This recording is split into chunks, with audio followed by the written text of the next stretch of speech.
In this video, I catch this striped bass using small pollock as live bait. I started out my kayak fishing trip by catching a few small pollock with my sabiki rig. I find that the nostrils of the small pollock are a little soft and can tear easily, so when I live line them with a circle hook, I hook them on top of the fish, just in front of the dorsal fin. That seems to keep them on the line. Then I troll them around and let them swim around the kayak naturally. I caught a few small pollock on this trip. They're good fish to eat if I don't catch a keeper.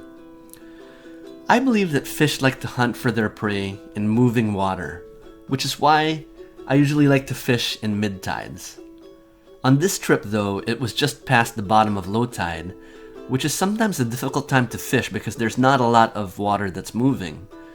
At the bottom of low tide, there's no water moving in general, but you have to be resourceful and look for pockets of water that are moving. Look for ripples on the surface of the water.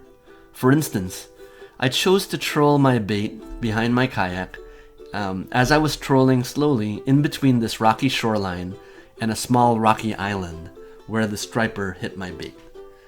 In that little channel of water, it was very shallow and rocky, but that allowed the water, as the tide was rising from the bottom of low tide, there was moving water, and you can see the surface of the water rippling.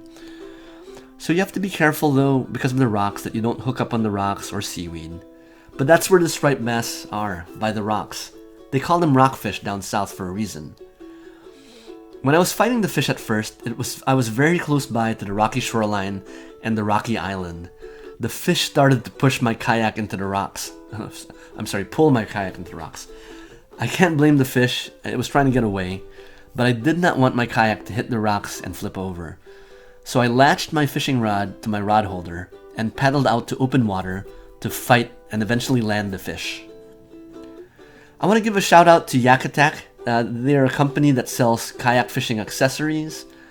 They gave me a small discount to purchase a few items from them. I purchased the Boomstick Pro camera mount, which is giving my GoPro this nice drone-like point of view behind my kayak. I also purchased two Omega lock and load fishing rod holders. They are great because they're easy to adjust on the track of my kayak, where I want them to sit on my kayak, and they also allow me to adjust the angle of my fishing rod. They also have a locking mechanism that secures my fishing rod, and so when the striper hits, I don't end up losing my rod into the ocean.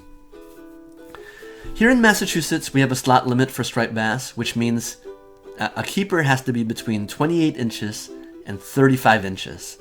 This striped bass was 27 inches long, so it was just short of being a keeper. So this was a safe catch and release. I ended up bringing home the small pollock to cook in the cast iron skillet for a nice little lunch. I hope you liked this video. If you did, please click like, comment, or subscribe.